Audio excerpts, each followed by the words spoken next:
Nine news और आपके साथ मैं हूं क्रांति सिंह। एक खास रिपोर्ट लेकर के इस खास प्रोग्राम की शुरुआत करेंगे और उम्मीद करते हैं कि आपको ये खास प्रोग्राम पसंद आएगा।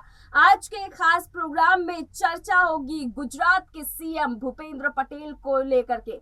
भूपेंद्र पटेल पर इन दिनों कई सारे सवाल उठ रहे हैं। कई सारे सवालों के घेरे में घिरे यहाँ पर भूपेंद्र पटेल की संपत्ति के बारे में तमाम जनता जानना चाहती है, क्योंकि यहाँ पर बड़े भ्रष्टाचार की बात निकल रही है। यहाँ पर बार बार निकल करके सामने आ रहा है कि बहुत बड़ा भ्रष्टाचार जो है यहाँ पर मौरवी पुल को बनाते वक्त हुआ है, और इसमें कहीं ना कहीं सीएम भूपेंद्र पटेल का जो नाम है वो बार बार निकल करके आ रहा है। जनता मांग कर रही है कि कार्रवाई हो और उस कार्रवाई के ऊपर जो है हस्तक्षेप कोई ना करे, भाजपाइयों का उसमें कोई रोल ना हो, और भूपेंद्र पटेल की अगर गलती होती है तो सामने निकल करके आए और उसका सामना करे, क्योंकि ये कोई मजाक वाली बात नहीं है, ये सिर्फ भ्रष्टाचार की बात नहीं है, ये वो बात है जिसमें करीब करीब 100 से ऊपर की जनता की जो जान है वो चली गई। और जनता इस बात को लेकर के यहाँ साफ करती हुई नजर आ रही है कि चाहे कुछ भी हो, लेकिन वो अब इतनी मनमानी भाजपाइयों की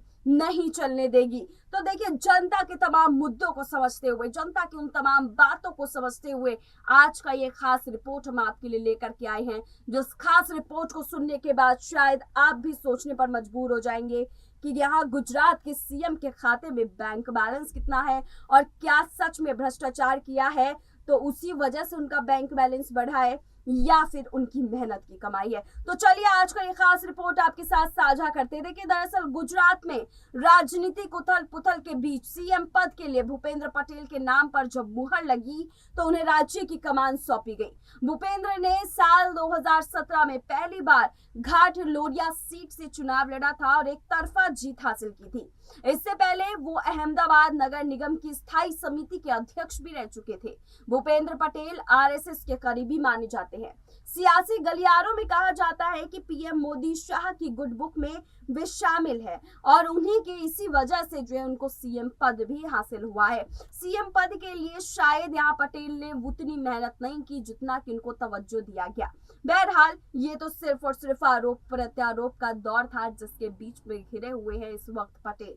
लेकिन आप पटेल की संपत्ति पर एक बड़ा खुलासा आपको दिखाएंगे और उस बड़े खुलासे के बाद ये बात बिल्कुल तय होगी कि भ्रष्टाचार के रूप में उन्होंने पैसे कमाए हैं या फिर ये उनकी मेहनत की कमाई है। देखिए, दरअसल साल 2017 के विधानसभा चुनाव के वक्त दिए हल्फनामे में उन्होंने अपनी संपत्ति का ब्यौरा और दूसरी जानकारियां भी दी थी।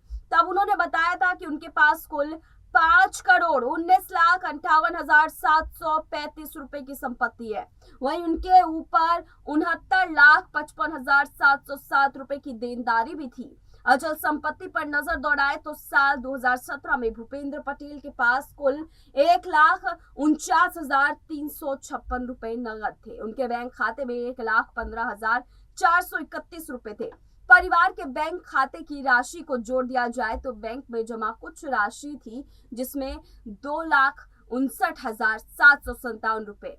कितनी उनके पास गाड़ियां थी, अगर इस पर चर्चा करें तो देखिए, भूपेंद्र पटेल के नाम पर एक i20 कार थी। उस समय इस कार की कीमत 7,29,765 रुपए थी। उनकी पत्नी के नाम पर एक एक्टिवा स्कूटर थी। दोनों की कीमत मिलाने के बाद परिवार के पास कुल 7,72,630 रुपए की गाड़ियां थी। पटेल के पास कुल 16,75,000 रुपए की ज्वेलरी है। वहीं उनकी पत्नी के पास 24,050 रुपए का सोना और 65,000 रुपए की चांदी। परिवार के पास 41,90,000 रुपए की कुल ज्वेलरी थी। इन सब चीजों के मिला दे तो पटेल की अचल संपत्ति की कीमत करीब 2,55,38,735 रुपए बैठती है। अगर अब प्रॉपर्टी की कीमत की बात करें तो देखिए, भूपेंद्र पटेल के पास कुल 2,70,20,000 रुपए की संपत्ति थी। इसमें से उनकी पत्नी के नाम पर एक प्लॉट था, उनके नाम पर एक कमर्शियल बिल्डिंग और पत्नी के नाम पर 23,40,000 रुपए की बिल्डिंग और एक बिल्डिंग बच्चे के नाम पर थी जिसकी कीमत 25,10,000 रुपए बताई गई थी। इसमें से उनके पास 4 रेजिडेंशियल बिल्डिंग भी थी जिनकी कुल संपत्ति 1,81,20,000 रुपए थी। भूपेंद्र पटेल ने LIC ऑफ इंडिया से 9,18,715 रुपए का पर्सनल लोन लिया हुआ था। वहीं निजी फाइनेंसर ने उनके परिवार में 60,36,992 रुपए का कर्ज किया हुआ था। इन सभी देनदारी को अगर मिला दिया जाए तो कुल राशि 69,55,707 रुपए की बैठती है। तो देखिए यहाँ पर लोन और यहाँ पर उनकी देनदारी के साथ साथ जो है हमने उनकी संपत्ति पर ये सबसे बड़ा अपडेट आपको बताया है। ये अपडेट उस समय का है जब वो 2017 में राजनीतिक सक्रियता के साथ में अपने हल्फनामे में जानकारी दे रहे थे। अभी का जब हल्फनामा उनका भरा जाएगा और अगर यहाँ पर मोदी सरकार वापस से रिपीट करना चाहेगी भूपेंद्र पटेल का चेहरा, तो शायद एक और नया हल्फनामा आएगा और इस हल्फनामे का कंपैरिजन हम आपको उस हल्फनामे के साथ में दिखाएंगे और बताएंगे कि आखिरकार इन 5 सालों के बीच में उनके धनराशि में कितनी बड़ी बढ़ोतरी हुई और उस बढ़ोतरी से यहाँ पर जनता का क्या लेना देना है। क्योंकि देखिए आज सवाल बार बार क्यों उठ रहा है ऐसा कि यहाँ पर जो है भूपेंद्र पटेल ने यहाँ बहुत बड़ा सियासी खेला किया है। भूपेंद्र पटेल ने बार बार ये शब्द इस्तेमाल किया है कि उन्होंने सिग्नेचर नहीं किया था। उन्होंने कोई सिग्नेचर अगर नहीं किया था उन डॉक्यूमेंट्स पे जो उस ब्रिज के साथ जुड़ा हुआ था, तो आखिरकार इतने समय से वो कैसे चल रहा है? 2 हफ्ते 3 हफ्ते से ज्यादा का समय बीत चुका है, उसके बाद भी उसके ऊपर कोई एक्शन नहीं लिया गया या फिर उन्हें याद ही नहीं आया कि उन्होंने किसी डॉक्यूमेंट्स के ऊपर सिग्नेचर भी किया था।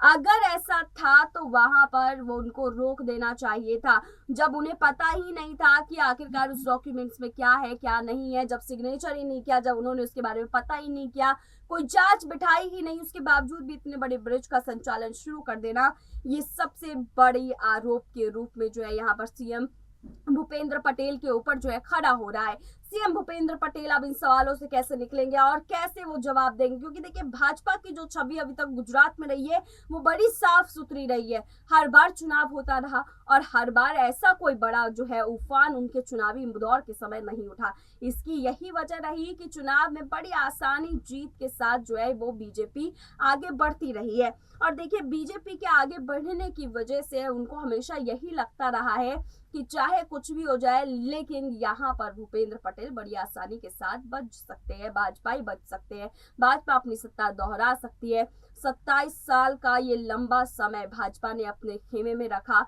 और किसी और पार्टी को उस पर जीत दर्ज नहीं करने दी, लेकिन आज मौका और दस्तूर ऐसा आ चुका है कि उस बीच में अगर हम देखें तो एक नई रूपरेखा जो है यहाँ पर भूपेंद्र पटेल के पास खींचती हुई नजर आ रही है।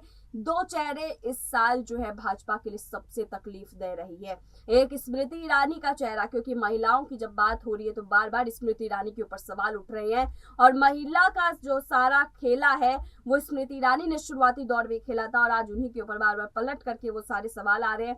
दूसरी तरफ आप भूपेंद्र पटेल ने गुजरात चुनाव से पहले इतनी बड़ी गलती की है कि उन्होंने बिना किसी दस्तावेज को देखे, बिना उन पर सिग्नेचर किए इतने लंबे समय से जो है उस ब्रिज का संचालन शुरू रखा, उन पर रोकथाम की कोई कोशिश नहीं की, प्रशासन को अपने हाथ में लेने की कोशिश नहीं की, किसी कार्रवाई की कोई मांग नहीं की। और आज जब इतना बड़ा वहां पर दुर्घटना हो जाता है, इतने बड़े दुर्घटने के सदमे से अभी तक जनता उभरी भी नहीं है, उस जनता के अपना कंधा देने के लिए भी वो बार बार नहीं पहुंच रहे, उस जनता के आंख के आंसू पोंछने के लिए भी भूपेंद्र पटेल नहीं पहुंच रहे। तो इस साल इन दोनों नेताओं की वजह से कहीं ना कहीं भाजपा की जो गद्दी है वो डगमगा सकती है और अगर भाजपा की ये गद्दी डगमगाती है तो जाहिर सी बात है कि यहाँ पर एक बहुत बड़ा सदमा जो है वो बीजेपी को लग सकता है और वो सत्ता खो सकती है जिस सत्ता को पिछले 27 साल से उसने नहीं खोया था। उस सत्ता को यहाँ पर खोने की पूरी कवायद दिखाई दे रही है। देखना बेहद दिलचस्प होगा कि आखिरकार इस चुनावी माहौल के बीच में क्या कुछ नया रुख जो है वो होता है। क्योंकि देखिए एक बात तो बिल्कुल तय है कि यहाँ पर एक अलग ही खेला होता हुआ नजर आ रहा था बीते दिनों से। क्योंकि देखिए भूपेंद्र पटेल जहां अपने नाम को देख करके चल रहे थे कि उनका चेहरा ही इस बार खेल देखने को मिलेगा, लेकिन उनके चेहरे पर जब इतना बड़ा धब्बा लगा है तो यहाँ सवाल ये उठ रहा है कि इस बार सीएम चेहरे के लिए भाजपा किसकी तरफ नजर दौड़ाएगी। क्योंकि देखिए अगर भाजपा ने इस बार भी पटेल को मौका दिया तो जाहिर सी बात हो जाएगी कि भाजपा इस बार का चुनाव नहीं जीत पाएगी। बहरहाल देखना बेहद दिलचस्प होगा कि आने वाले समय में भाजपा वर्सेस आम आदमी पार्टी और कांग्रेस की जो लड़ाई थी क्या वो यहीं तक रहेगी या फिर अब ये लड़ाई बदल करके भाजपा का सफाया वर्सेस जो है यहाँ पर आम आदमी पार्टी और कांग्रेस दिखाई दे रही है। कमेंट बॉक्स में जरूर बताइएगा और ये भी बताइएगा कि आज की रिपोर्ट में जो हमने आपको मुद्दा बताया है कि उनके पास कितनी संपत्ति है और अभी कुछ दिनों के अंदर एक और रिपोर्ट ऐसा ही आएगा जिसमें हम ये बताएंगे कि दोनों संपत्ति के बीच में आंकड़ों का डिफरेंस कितना होने वाला है।